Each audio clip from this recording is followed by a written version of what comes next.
I don't have any questions again this month, so I thought it would be a good thing to give an update on a couple of things and something that just came across my desk, or should I say on my computer this morning, that I'd like to talk about.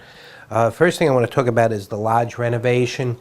If you did see the trustee meeting last month, it was approved to go out to find an architect that could renovate the lodge building. If you've ever been in the lodge building, you can understand why it needs to be renovated. Years ago, it used to be the men's club, and nothing really has changed inside. It's a gathering place for the residents, but it needs some substantial changes. Some of the things we want to do, first of all, we want to make it energy efficient. We also want to make it handicapped accessible, and we want to install men's and ladies' rooms, or it may be a co-ed type of setup. We'll see what the architects come up with. But right now there's only one restroom in the building, and it's not really designed for both, used for both men and women.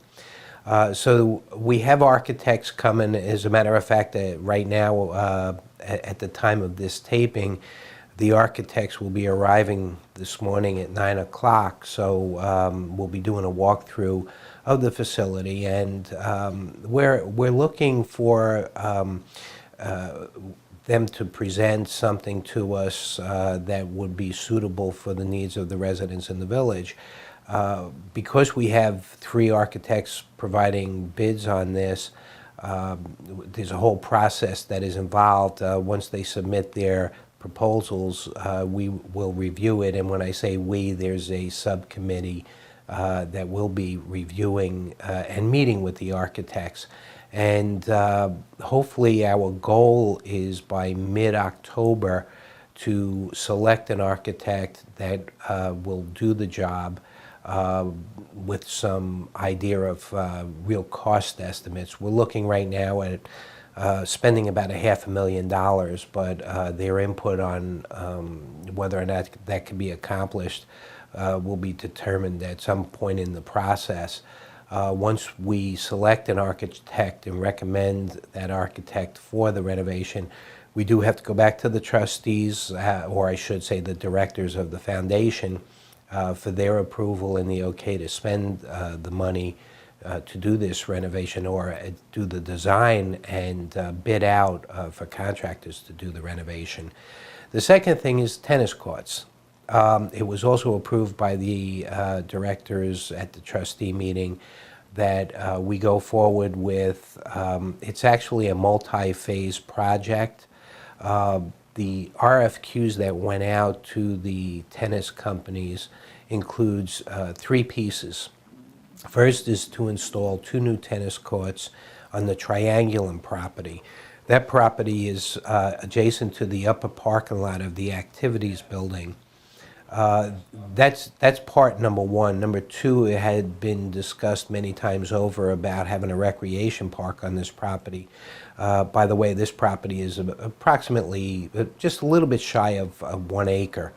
There have been some things discussed, like moving the bocce courts over there, having a putting green, even a mini golf course was, a miniature golf course was proposed. But we're going to put that to the companies and get some feedback on it and see what's doable there. And the third piece of it is, well, what do we do with the old tennis court? It had been suggested that we convert it into some kind of multi-use facility for possibly basketball, pickleball, or the combination of both.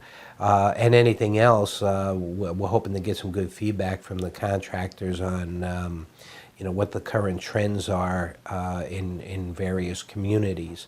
So that one has gone out. We will be going through the same process as we did with the architects. We will be interviewing. We have 5 to 7 contractors invited to come out and bid on this. We asked them to bid on it in 3 separate pieces.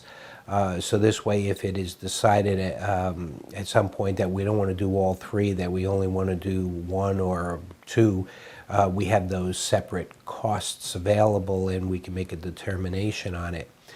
Likewise, once we have all this information together and we have some costs put together, we are hoping that we can go to, well, sometime probably by the end of October, we're looking at going to the directors and seeking approval to spend the money on all of it or any phase thereof. The final thing I want to talk about, I received an email from a resident this morning that was very disturbing. It's not the first time I have heard this, but apparently he received a telephone call from somebody who claimed to be his grandson, and he was in Mexico and he was in trouble, got into an accident, and he was asking for money to be wired to him so that he could get out and come home. Many, like I said, I've heard this before, and many people get so scared and they really think it is their grandson or granddaughter in trouble, and immediately they wire the money to this source. My recommendation is, if you ever get a call like that, number one, see if you can verify if in fact your grandchild or any other family member is in another country, and number two, and maybe this should be number one, call the police. Police need to know about it. They know about the scams that are going on, and they could probably help you, but don't automatically think that this is a legitimate call. And that's all I have for today. Thank you.